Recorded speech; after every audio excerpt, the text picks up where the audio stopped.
देश दुनिया की कुछ ताज़ा तरीन खबरें लेकर एक बार फिर आपके सामने हाजिर हूं। अबू उबैदा की खबर आपने सुनी होगी। हमास के जो स्पोक्स पर्सन आप पिछले 2-2.5 साल से देख रहे हैं।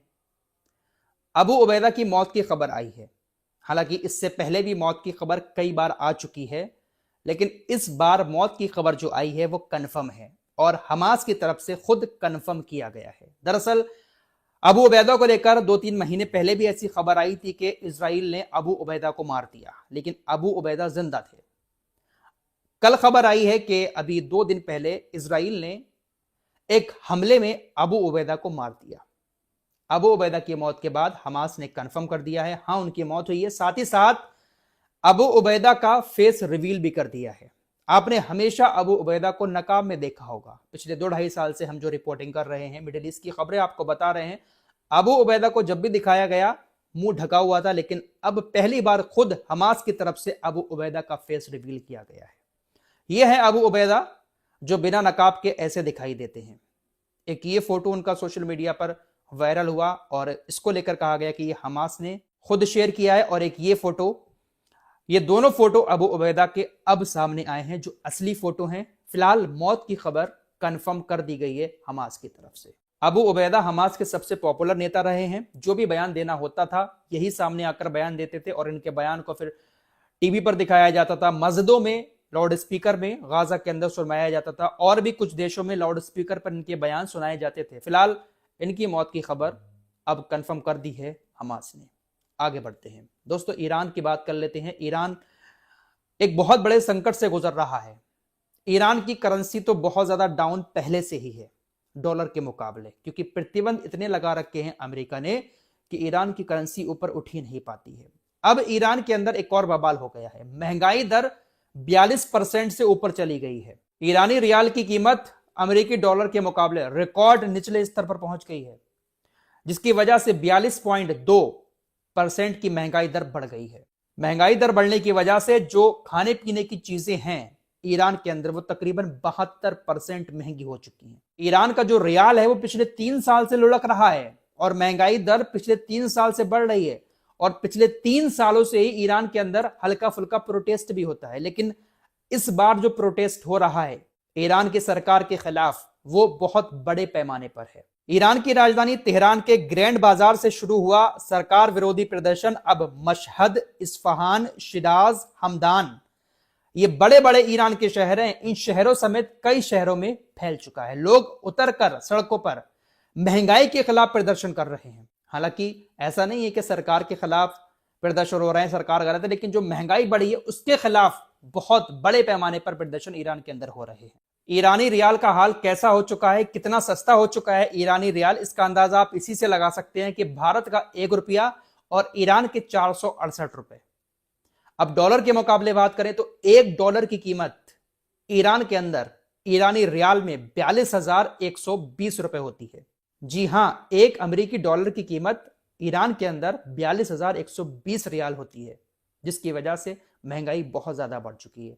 और यह महंगाई इसलिए है क्योंकि अमेरिका लगातार प्रतिबंध लगाता रहता है ईरान के ऊपर, इस वजह से यह हाल ईरान के अंदर हो रहा है। फिलहाल ईरान अपना पैसा जो है वो अपने डिफेंस सिस्टम में लगा रहा है। ईरान हथियार बढ़ाकर अपनी ताकत को मजबूत कर रहा है, लेकिन ईरान के अंदर जो महंगाई है वो बहुत ज्यादा बढ़ती जा रही है। हमारे यहां पर भी डॉलर के मुकाबले रुपया कमजोर होता जा रहा है, 90 रुपए तक पहुंच गया था। तो जितना रुपया कमजोर होगा डॉलर के मुकाबले, महंगाई उतनी ज्यादा बढ़ेगी। ईरान का एग्जाम्पल हमारे सामने है। ईरान की करेंसी डॉलर के मुकाबले लुढ़की तो वहां पर महंगाई बहुत ज्यादा बढ़ गई, महंगाई दर। और हमारे यहां पर भी अगर और ज्यादा रुपया गिरता है, डॉलर ऊपर जाता है, तो महंगाई कहीं ना कहीं बढ़ेगी। फिलहाल आगे बढ़ते हैं।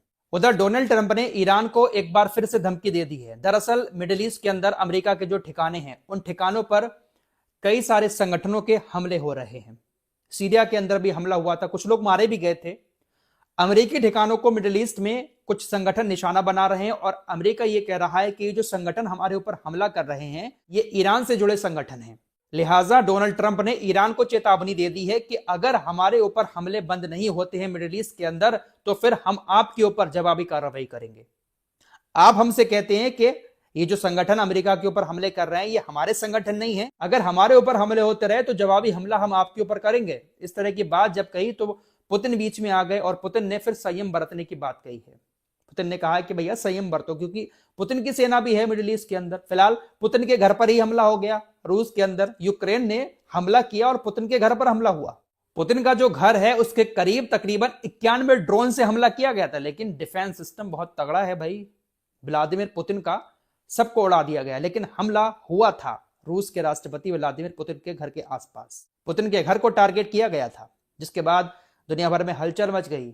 सबने इस हमले की निंदा भी की है। डोनाल्ड ट्रंप भी सामने आ गए। एक तरफ शांति कायम करने की बातें कर रहे हैं डोनाल्ड ट्रंप, यूक्रेन के राष्ट्रपति को मना रहे हैं, वहीं यूक्रेन के राष्ट्रपति ने व्लादिमीर पुतिन के घर पर हमला करके इस शांति वाली योजना को पूरी तरह से तहस नहस कर दिया।